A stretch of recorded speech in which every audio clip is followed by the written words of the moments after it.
know that I spoke with President Trump yesterday. I said this publicly too. I see the battle against us and the battle against our Judeo-Christian tradition. They go to Europe, they go to the United States, they go to Africa, Nigeria. And we are conscious of the fact that Christians are being persecuted across the Middle East, in Syria, in Lebanon, in Nigeria, in Turkey, and beyond. Beleaguered communities who deserve our help. Just as you are helping us, we want to help back.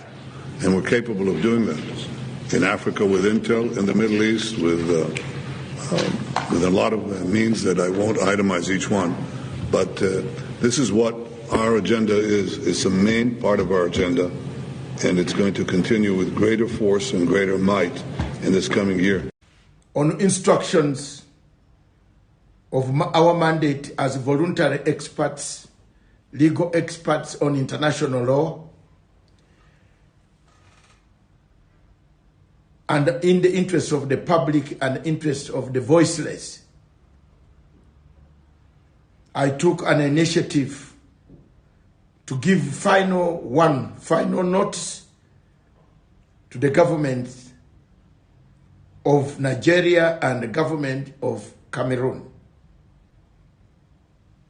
Let me begin with the first note, or the final note before litigation, because the other one is the final note of enforcement. Way back, therefore it is up to the government of Nigeria itself to look, or the government of Cameroon to look at themselves. Was there this judgment of UN? I will escalate it to the United Nations Secretary Legal Department with the Secretary General, whom I have contacted already, the Legal Department in New York.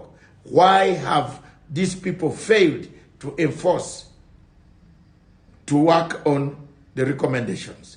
International agencies must be respected. You cannot have a diplomat by the name Amina, Dr. Mohammed Amina, in UN as a Deputy Secretary General, and she fails to adhere to the principles of the same organization she works for. Thank you very much. The Naira 10 of Cameroon is an enforcement order, as you have seen, and that is the truth. We are on it. We have not given up. And I promised people here, I will not leave any black person, any African, anywhere on earth, whether white, yellow, as long as you have been wrongly accused on wrong evidence concocted, I will stand by you and speak for the voiceless. Thank you very much. God bless.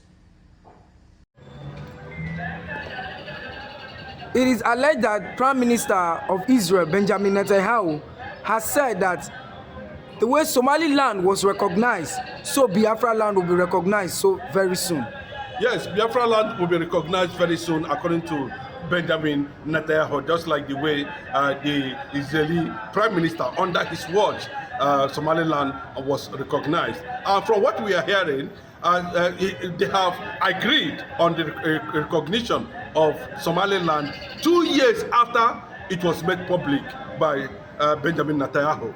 And it was very strategic for Israel to have done that, and that is what is expected when there's going to be a public pronouncement of Israeli Prime Minister to the recognition of Biafra, which is just very, very few steps ahead, as the Knesset Parliament continue to, work out modalities with other interested international communities, nations who are also involved. It tells you that it is going to be a big one and a very big move in that regard. You do not be surprised why other countries like Sweden is responding to the recognition of Biafra. I'm talking about Sweden. Sweden today, is responding, making a deep statement about the coming of Biafra at the end of the day. But let us center on what Israel are trying to do now. Now that it has become very clear that Donald Trump has, made 360 degrees U-turn. And this is what the Israeli Prime Minister was warning before now, that Iran can never be trusted with whatever negotiation that is going on. They can never be trusted. But America, as at that time, decided, Benjamin came out and told Donald Trump very clearly that, if Israel is forced to stand alone, Israel will stand alone.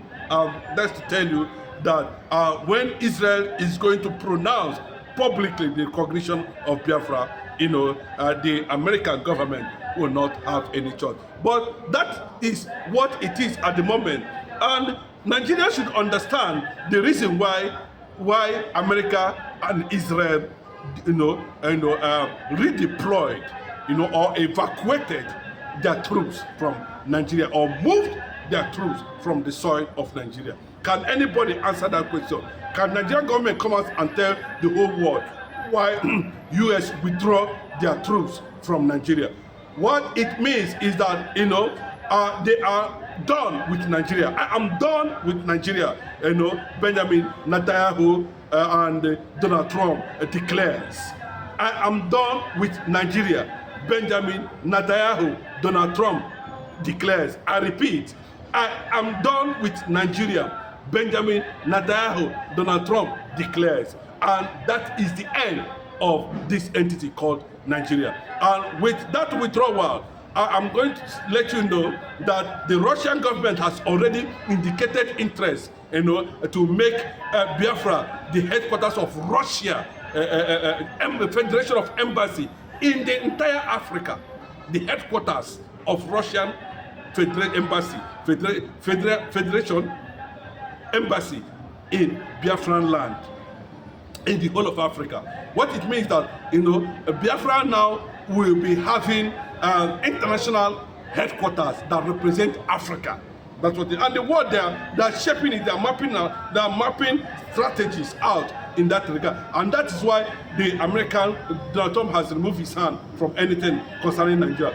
When you see Rally Moore coming out in the public to say they are just monitoring, Nigerian election, it's just formalities, what they have concluded on what they do. And when they say they are done with Nigeria, they are, especially Benjamin Netanyahu, what it means is that, when Biafra will be recognized by Israel will not, the United States of America will not have any option. A lot of people are asking, what is the case with Mazi Nnamdi Kanu? Is he actually going to be released very soon? Because we hear that some of his appeals has been received in court. There's going to be a serious battle to Mazi Nnamdi Kanu factor, because there's a lot of anxiety in Sokoto prisoner. I pray that it will not result to bad news, even though we are hearing that Peter Obi's life, an Igbo man, is being threatened also because of his political ambition in Nigeria. Mazi Nnamdi Kanu's life is also being reported to be facing serious challenges now in Sokoto prison or wherever he is now, because we are expecting that Mazi Nnamdi Kanu will be able to make an official statement, having won the appeal court, having enjoyed the appeal court victory concerning his death. But Nigeria is a nation, it's a jungle that anything can be reversed at any point in time, anything can change at any point in time, and that is the message. Now remember, before now, the Israeli ambassador to Nigeria, Michael Freeman, was in a closed-door meeting with Mazi Nnamdi Kanu, even though it's been reported that the essence of that meeting is not connected, is unconnected with Mazi Nnamdi Kanu's release and the way forward for Biafra recognition. We are not talking about, Biafra is already a nation, and I can tell you that what we are seeking is recognition.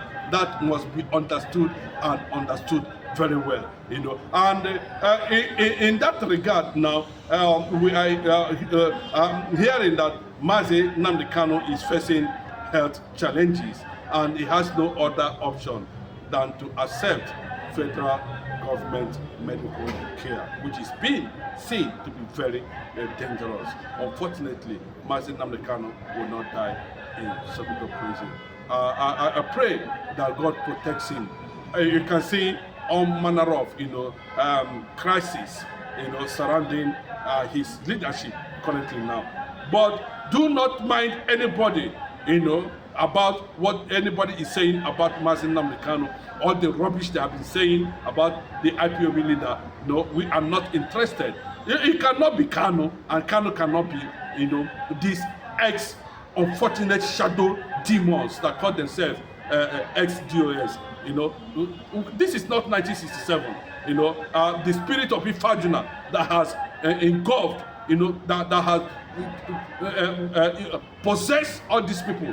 You know, the way of Ifajuna shall be on a cage. Do not forget that Biafra is not about materialism. All these guys they are talking about today, we are appointed by Mazi Nnamdi Kanu. They took oath under Mazi Nnamdi Kanu. So what is the propaganda all about?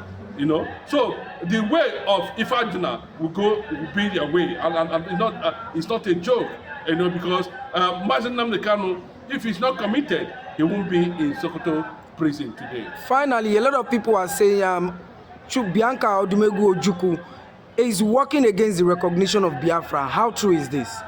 I don't know what you mean by that, but there are signs, because he's already involved in the administration of the APC government, you know, and we have seen on several occasions he also was involved in Simon Ekpa's case, which we are expecting that Simon Ekpa by next month, August, his appeal, you know, is coming up, and I pray that the Finnish government will do the needful and release him, you know, as soon as possible. Then Bianca Ojukwu, that is her business. We don't know. She's no longer relevant in the scheme of things, you know, concerning the legacies of his husband.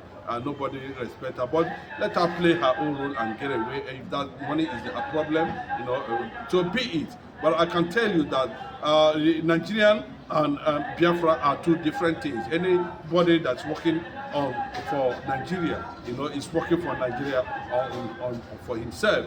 The majority of Biafrans all over the world, you know, are seeking self-determination, and it is their right and the privilege, you know, irrespective of whatever anybody says about it. You know, if you ask Bianca Ojukwu, you know, behind the scene, he will not tell you that he rejects Biafra completely, but you have no option, because Biafra has not actually come, and that is why we cannot be able to you know, place her on the radar and find out what she actually means. But as it stands now, you know, Mazi Nnamdi Kanu is the symbol of the struggle. It cannot take it away from me. It's the symbol of 85 million Igbos around the world. And if Mazi Nnamdi Kanu is in dungeon or in prison today, it tells you that the consciousness of Biafrans all over the world are in bondage.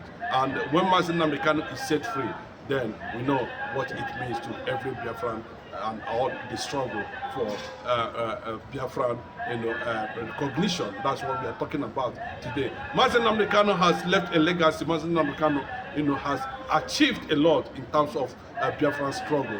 So with what we are hearing today, and with the global attention to the Biafran struggle, a lot of things is definitely going to play out very soon.